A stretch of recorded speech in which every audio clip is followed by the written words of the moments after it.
کیونکہ آج کی عید ایک دفعہ پھر ہمارے گناہوں کی پاداش میں اور ہماری بدقسمتیوں کی وجہ سے پیڈیمک صورتحال میں، وبائی صورتحال میں آ رہی ہے۔ جبہت اہل جموں کشمیر کی طرف سے آپ سب کو عید مبارک پیش کرتا ہوں۔ صمنا أياما أحلى الأيام يا ربي أعدها كل الأعوام۔ السلام علیکم ورحمۃ اللہ وبرکاتہ، نحمده ونصلي على رسوله الكريم، اما بعد۔ قال الله تبارك وتعالى في محكم التنزيل بعد أعوذ بالله من الشيطان الرجيم: قل إن صلاتي ونسكي ومحياي ومماتي لله رب العالمين۔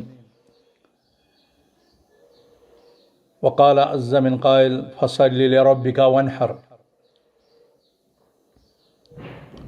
وقال النبي عليه الصلاة والسلام: لكل قوم عيد وهذا عيدنا۔ محترم و مکرم ناظرین و سامعین، امت مسلمہ کے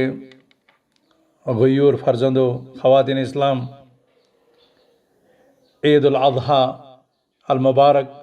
1442 کی مناسبت سے میں آپ کے سامنے حاضر خدمت ہوں۔ اللہ کا لاکھ لاکھ شکر ہے کہ اللہ سبحانہ و تعالیٰ نے ہمیں اور آپ کو بس صحت و عافیت آج کے اس دن تک پہنچایا۔ اللہ کرے کہ ہمیں اور آپ سب کو اپنے حفظ و امان میں رکھے اور اس عید کی خوشیاں ہم کو، آپ سب کو، امت مسلمہ کو عطا کرے۔ یہ عید ہم سب کے لیے خوشی، امن، راحت، سکون، صحت و عافیت کا پیغام لے کر آئے۔ ناظرین کرام، عید الاضحیٰ المبارک امت مسلمہ کے ان دو عظیم تہواروں میں ایک تہوار ہے جنہیں عید کہا گیا، اور جو سال میں دو عیدیں متعین کی گئی، عید الفطر اور عید الاضحیٰ۔ اور ان دونوں تہواروں کی خصوصیت یہ ہے کہ یہ اسلام کے ایک عظیم رکن کی ادائیگی کے بعد آتے ہیں۔ عید الفطر صیام رمضان کی تکمیل کے بعد اللہ سبحانہ و تعالیٰ کے دربار میں، اللہ سبحانہ و تعالیٰ کے دربار سے اپنی اجرت، اپنا انعام، اپنا جائزہ اور اپنا ثواب حاصل کرنے کے لیے خوشی کے یہ لمحات دین اسلامی نے ہمارے لیے مشروع کیے۔ عید الاضحیٰ اسلام کے رکن خامس حج بیت اللہ کی ادائیگی کے بعد آتی ہے۔ یہ عید ہمیں اس روئے زمین پر توحید کے اس علم بردار جسے ام الانبیاء کا لقب ملا، جسے اللہ سبحانہ و تعالیٰ نے خانہ کعبہ کی تعمیر کے سلسلے میں منتخب فرمایا، جس عظیم ہستی کو توحید کے احقاق کے لیے کئی آزمائشوں، امتحانوں سے گزرنا پڑا، جو ابراہیم علیہ السلام صبر و ثبات، استقامت کے کوہ عظیم ثابت ہوئے، اور اللہ تعالیٰ نے ان کی بندگی کا امتحان، ان کے اخلاص کا امتحان اور توحید باری تعالیٰ کے سامنے ان کے جھکنے کا امتحان اس وقت بھی لیا جب 80 سال کی عمر کے بعد انہیں اسماعیل جیسا پیارا بیٹا ملا، اور پھر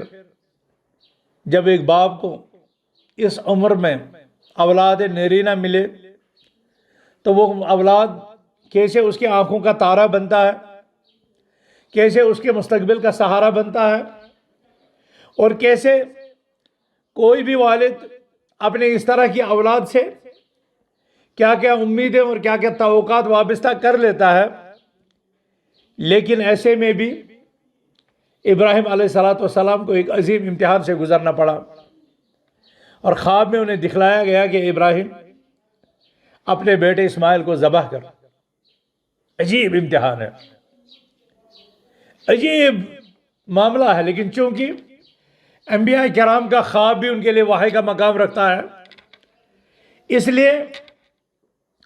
نیند سے بیدار ہونے کے بعد اپنے لائق و فائق و مخلص و فرمانبردار فرزند سے کہا، یا بنی انی ارا انی اذبحک